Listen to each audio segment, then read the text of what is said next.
On About Books, we delve into the latest news about the publishing industry with interesting insider interviews with publishing industry experts. We'll also give you updates on current nonfiction authors and books, the latest book reviews, and we'll talk about the current nonfiction books featured on C-SPAN's Book TV. And welcome to the About Books podcast and program. A little bit later, we'll be talking with the Washington Post book critic Carlos Lozada and getting his take on some of the notable books of the past year. But first, here's some publishing news. This week, former White House Chief of Staff Mark Meadows' book, The Chief's Chief, was published. Lots of news came out of it, including that President Trump had tested positive for COVID-19 prior to the first presidential debate. The former president was in the White House bunker for safety following the murder of George Floyd, and that the then president threatened to bomb an Afghan village if a Taliban leader did not cooperate with him. While President Trump did write a book cover blurb for The Chief's Chief, he has since denounced some of the revelations as fake news. All Seasons Press is the publisher. Also this week, the children's publisher Scholastic, home of the Harry Potter series and worth an estimated $1.2 billion, is facing a potential challenge to the company's recent leadership succession. The publisher's former CEO, Dick Robinson, who died earlier this year, left the majority of the company's stock to a longtime employee. Now, this surprised Mr. Robinson's family. Scholastic was founded by Mr. Robinson's father in 1920 and was considered a family business. According to news reports, Mr. Robinson's two sons have requested documentation related to his will. They are considering a legal challenge. Now, for further reading on this issue, the Wall Street Journal has reported extensively on it. Now, in other news, Random House announced that they'll be publishing National Book Award winner historian Taya Miles' next book. It's a dual biography about Harriet Jacobs and Harriet Beecher Stowe. It's entitled Harriet's Mirror, and it will look at the relationship between the two abolitionists. Taya Miles won this year's National Book Award for Nonfiction for her book, All That She Carried. Also in the news, Nicole Perlroth is an award winner. Her new book is called This Is How They Tell Me the World Ends, and it won the Financial Times McKinsey Business Book of the Year. It's an annual award given to, quote, the most compelling and enjoyable insight into business issues book, and it comes with a $40,000 monetary prize. And finally, according to the NPD BookScan, print book sales were up almost 10% for the week ending November 28th as we enter the holiday book buying period. Adult nonfiction sales were down 1%, still up 6% for the year. A side note, nearly 1/4 of all books are sold during the holiday period. And Carlos Lozada is the Washington Post nonfiction book critic. He's an author himself, and he's a Pulitzer Prize winner as well. He joins us on About Books. Mr. Lozada, this is a look back at 2021. What's your year been like? What have you been doing? I've been reading a lot of books. I've been enjoying having my kids back in real school, which has also made it easier to read a lot of books. And I've been reading a lot of books in particular about 9/11 because of the 20th anniversary. I wanted to kind of look back at that as well. And what did you find in that reread of some of those books?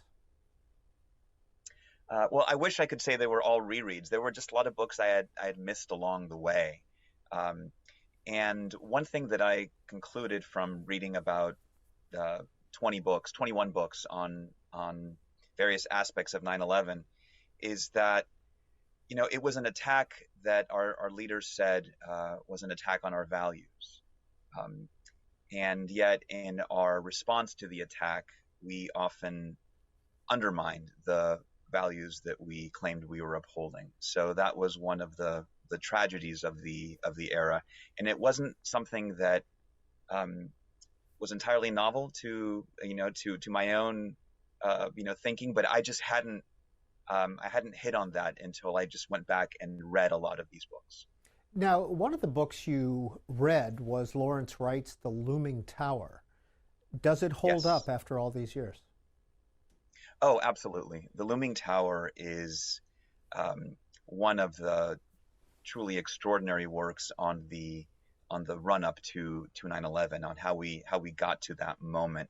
I would also highlight Steve Call's Ghost Wars in that mix, um, and it was interesting. One of the reasons that I was thinking a lot about the Looming Tower this year was not just because of the 9/11 anniversary, but also because I read Lawrence Wright's the Plague Year, and in many ways I felt that I was reading just a different version of the Looming Tower, because it was all about missed warnings of this great threat that was coming, mixed signals in different officials.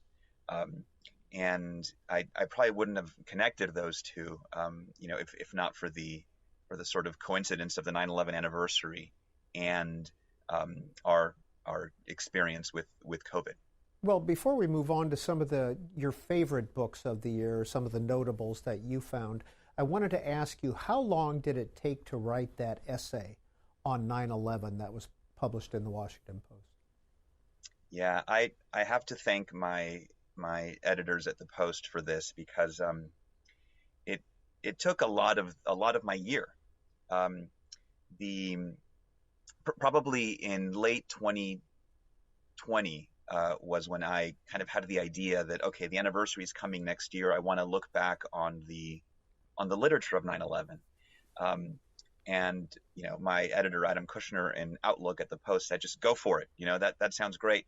So at first I just started putting together a spreadsheet of relevant books, and when I got to a few hundred, I realized there's no way I can do this um, in a comprehensive manner. So I have to be just ruthless in how I select the books.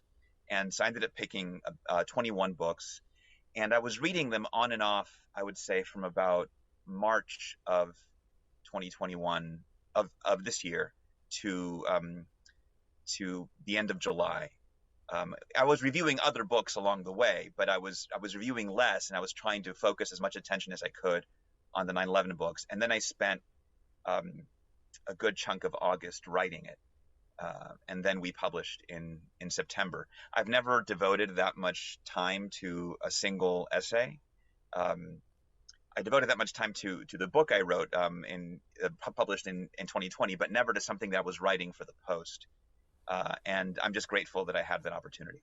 As the nonfiction book critic at the Post, how much freedom do you have in your day? How do you structure your day? There are days that are all about reading, and there are days that are all about writing. And they split sort of evenly throughout the week. So I'm usually up fairly early, doing some reading. Um, Now that we're working from home, for the most part, though we intend to return to the Washington Post early next year, my day kind of can wrap up when my children get home from school. And then, you're with the kids, there's dinner, there's bedtime, and then I might read for some time in the late evening as well. Um, Writing days are completely different. I just kind of hole myself up in my home office, and try to write in spurts. And it's a lot of writing and rewriting. But when the weather's nice and it's a reading day, I just lay out in my hammock, and I try to persuade my children that really Daddy's working. Daddy's working when he's laying out in the hammock reading a book. Uh, when you return to the office, does that put a crimp in that schedule, or is that something that is more of a natural fit for you to write and read at the office? I like writing in the newsroom. It just feels natural. I'm comfortable there. I was a news editor for many years at the Post before becoming a book critic, and so even though in lots of news organizations, the critics are sort of never around because they're doing what they do on their own time and in their own homes or other locations, I like being in the room, and so if I can end up with a schedule where my reading is, happens a lot of it at home, some of it in the newsroom, and my writing happens in the newsroom, that would be great. But we'll see kind of how it all shakes out as we get back in the swing of being in the physical newsroom. Carlos Lozada, you're not only a book critic, but you're a book author. What Were We Thinking is the name of your 2020 book. What was the topic? Well, it was a book that mixed in my role as a critic, because it was a look at the just voracious, expansive literature that emerged on the Trump presidency. The subtitle of the book, What Were We Thinking, is A Brief Intellectual History of the Trump Presidency. And so I explored about 150 books that dealt in some way with that period. Divided it up into some of the big debates of the Trump presidency over democracy, over truth, over identity, over the white working class, over Russia, and I tried to see what those books were saying collectively about America during this period. It was just a way also for me to try to get down on paper how I thought about it at the time. And the nice thing is that there's plenty more to come. That project doesn't end. There have been a ton of books already that have come out sort of post-Trump presidency, and many more that are on the way. Was there an added level of, I don't know, hysteria or animus in some of the Trump books that you read as opposed to other presidents? Well, I've never done as intense a dive into all the books surrounding one presidency as I have with Trump. In fact, in part because my time as a book critic basically started right around the time that he launched his presidential campaign. There certainly was an overwhelming output of works on Trump and the Trump presidency. I've read that there were about 400 or 500 books that in some ways dealt with the first term of the Obama presidency. And yet for the equivalent period of the Trump presidency, it was more like 1,200. So that alone tells you, I don't know if you want to call it hysteria, but sort of an endless supply. And a lot of those books would have a recurring line in the prologue or in the acknowledgments, where they say, the authors often said, I decided to write this book on election night 2016. A lot of people who maybe wouldn't have written books about a presidency felt compelled to write about this presidency. And so you saw, especially at the beginning, many of them were driven by that kind of emotional impulse early on. Like, I want to get down on paper how this is making me feel. Carlos Lozada, we asked you in advance about some of your favorite books of 2021. You've mentioned The Plague Year by Lawrence Wright, but another one that you mentioned was a post-Trump presidency book, Representative Adam Schiff's Midnight in Washington. Why did that attract you? Yes, a lot of what I would call the first generation Trump books that came out during the Trump presidency were the kind of books kind of molded on Michael Wolff's Fire and Fury, that almost felt like they were competing for who could unearth the most outlandish anecdote. Can you believe he said this, or can you believe he asked that, or can you believe, fill in the blank, whatever it is that Donald Trump was doing on any given day or week.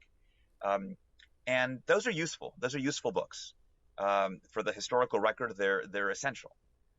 But I think some of the books that you're seeing now that can be a little bit more retrospective are doing something more, are developing some kind of broader argument. Schiff's book is one of those. Schiff makes the case that look, it's not just Donald Trump who was violating and upending all these norms of accepted presidential behavior.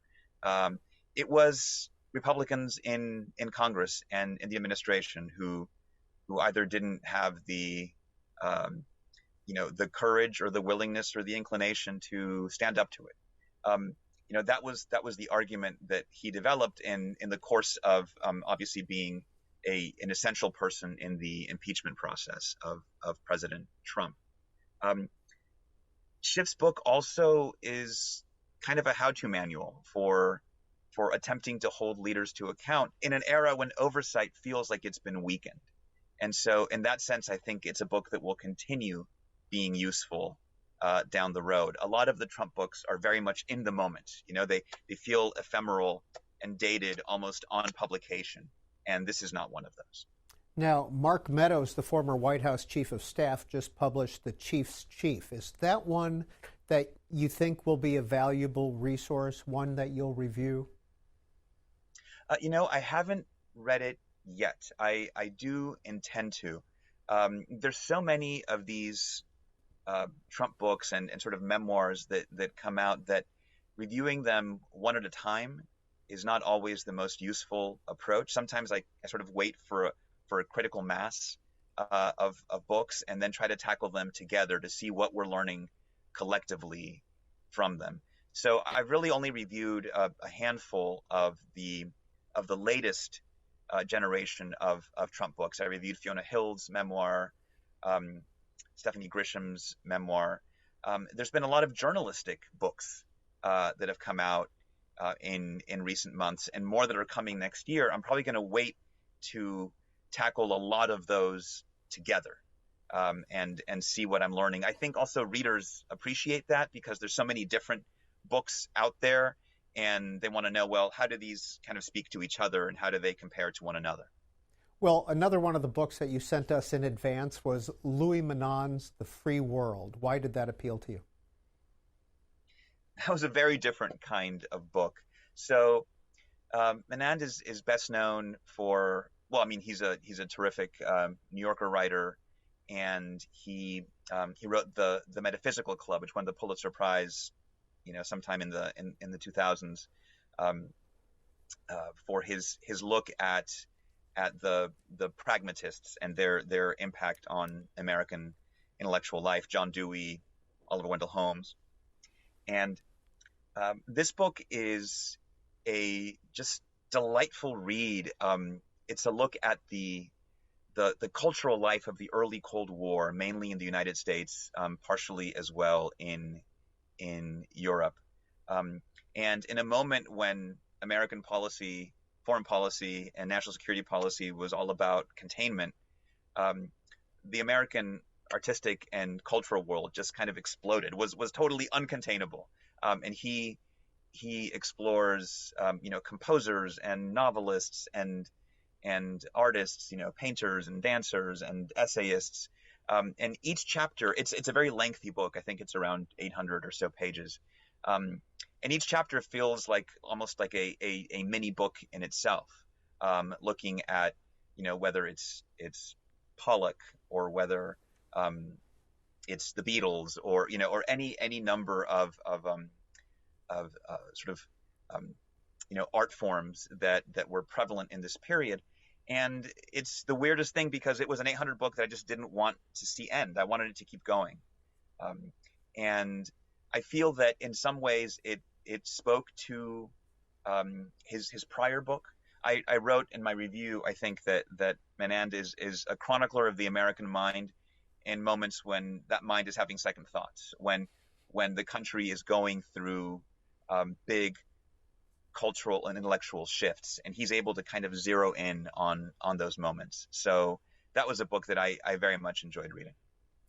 One other book I wanted to bring up before we close out this discussion, Nicole Hannah-Jones, The 1619 Project, the importance of that book. I think The 1619 Project was able to, bring to the fore a massive conversation, just a seismic national conversation about the legacy of slavery. I reviewed that book very recently. In fact, it's the one I think I've reviewed most recently. And It's interesting because the project is all sorts of things, right? It's the original magazine essays that came out a few years ago. It's a wonderful podcast series. It's a children's book. It's this new book. And what I attempted to do in my review is to see, how the project has evolved over time. And one of the things I found most interesting is that it has moved from being primarily, portrayed and executed as a historical corrective. Let's look back at American history and see, the importance of 1619, which is when the first slave ship came to the American British colonies, and place that moment's importance in its proper place for American history. It's evolved into a political project, a policy agenda that its authors, especially its primary author, Nicole Hannah-Jones, argues flows from that new history. And so to me, that's an interesting evolution, maybe even an interesting tension, coming from a news organization like the New York Times. And so that's part of what I tried to explore as I was reviewing it. It's certainly one of those books that is impossible to ignore and avoid. But that was the way I came at it. Now, Carlos Lozada, this final question is a little bit out of your bailiwick, but book sales, nonfiction book sales, are up about 10% this year. Do you see anything in that number? And when it comes to hardcover sales as opposed to ebook sales, hardcovers are still the dominant force. It looks like ebooks have pretty much plateaued. Yeah, I don't. This is going to sound silly, but I don't sort of obsessively follow the trends in the publishing marketplace. I'm delighted that book sales are strong. I think that sometimes it depends on what month you're looking at the year-over-year sales, because there's some books that come out like Barack Obama's memoir, and it accounts for some inordinate number of the books sold in a particular period. But I'm not surprised, as you put it, that hardcover sales are doing well. I think especially in a pandemic period when people aren't going out as much, it may be that folks like to cozy up with an old-fashioned hardcover book. That's how I read. I hate reading digitally. I can't. I feel like it's a completely different experience. And so for me, that's it's habit. It's also just comforting. All the books behind me are books that I have written about in the Washington Post or elsewhere, and I just kind of like the physical presence of these books. I can't imagine being a sort of digital reader or tablet person, though I suppose we'll all end up that way. Carlos Lozada is the nonfiction book critic for the Washington Post. He's a Pulitzer Prize winner, and he's an author himself. His book is called What Were We Thinking? A Brief Intellectual History of the Trump Era. And he's been our guest on the About Books podcast and program. Thank you, Carlos. Thank you, Peter. Now, before we move on to some other topics, let's look at some of the other Washington Post notable books that Carlos did not mention. In The Codebreaker, best-selling author Walter Isaacson looks at the work of Jennifer Doudna, who invented a DNA editing technology. Heather McGhee examines the cost of racism for all Americans in The Sum of Us. In The Triumph of Nancy Reagan, Washington Post columnist Karen Tumulty looks at the former First Lady's political life. And in other books that the Washington Post notes as notable, Michael Pollan reports on how psychedelic drugs are being used for medicinal purposes. His book is called This Is Your Mind on Plants. And in Tangled Up in Blue, Georgetown University law professor former Reserve Police officer Rosa Brooks offers suggestions on police reform. Ms. Brooks discussed her book on our author interview program Afterwards a few months ago. Police can't change the laws by themselves. Police can't change the social context. And I think often police get the blame for enforcing laws that they didn't create in a social context. They can't do much to change. And in a way, I think that's, when we blame police for that, it's a way for the rest of us not to look in the mirror and say, oh, cops are arresting people for really trivial offenses, and we think that harms the community. Well, we voted for the lawmakers who wrote the laws that led cops to do that. And when you look at long prison sentences, mass incarceration, a lot of that is prosecutors, judges, lawmakers. So that's number one, I think, is that there are some things that cops can't change, but that we as a society urgently need to change. The massive overcriminalization that we've seen in the last couple of decades, the excessive sentences, the cuts in other social services that might make some of what police do things that they don't have to do anymore. That said, I do think that there are a lot of things police departments need to be doing. And as you know, again, one of the difficulties with policing, we don't have a national police force. We have almost 18,000 different law enforcement agencies. They don't always talk to each other or think they ought to talk to each other. So it's very hard, even if there's some approach that's really innovative and promising, it's tough to get everybody to pay attention. And that was Georgetown professor and former law enforcement officer Rosa Brooks talking about her book, Tangled Up in Blue. Now, you can watch all Book TV programs online at booktv.org, and our Afterwards program that you just saw with Rosa Brooks is also available as a podcast. That's available at C-SPAN's app, C-SPAN Now, or wherever you get your podcasts. And this is the About Books podcast and program. It's Book TV's look at the latest publishing news and nonfiction books. Well, recently, author and historian Victor Davis Hanson joined Book TV for our monthly call-in program, which is called In Depth. He came on to talk about American political history and his many books. In case you missed it, here's just a bit of that program. This idea that today that you cancel somebody out because you don't agree with them, or you tear down statues without a consensual vote of a city council, or you rename things without any consistency, or it's kind of Trotskyizing. We're washing away people or names or ideas that we don't like, and we're not doing it in the light of day with necessarily always on a majority vote or through a constitutional means, or we're berating people, or we're suspending free speech or the due process on campuses. And so this isn't the Democratic Party that a lot of us knew. And that was author and historian Victor Davis Hanson on Book TV's In Depth program.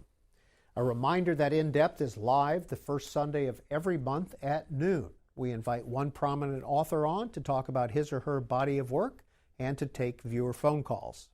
In January, another historian will be our guest. It's Alan Gelzo, and he'll talk about the early intellectual history of the United States, the Civil War, the Reconstruction era, Abraham Lincoln, Robert E. Lee, etc. And he'll be taking your calls as well. In February, Georgetown University's Cheryl Cashin will be our guest. And finally, here on About Books, here's a look at the best-selling nonfiction books, according to the Los Angeles Times. Topping the list is Pulitzer Prize-winning reporter and creator of the 1619 Project, Nicole Hannah-Jones' look at American history and slavery and its legacy. That's followed by These Precious Days, a collection of essays by novelist Ann Patchett. After that, musician Dave Grohl's memoir, The Storyteller. And wrapping up our look at the Los Angeles Times best-selling nonfiction books are two more memoirs, Paul McCartney's The Lyrics and Stanley Tucci's Taste, My Life Through Food. And that's a look at this week's publishing news and the latest nonfiction books. Thanks for joining us on About Books. About Books is available as a podcast wherever you get your podcasts or on C-SPAN's app, C-SPAN Now.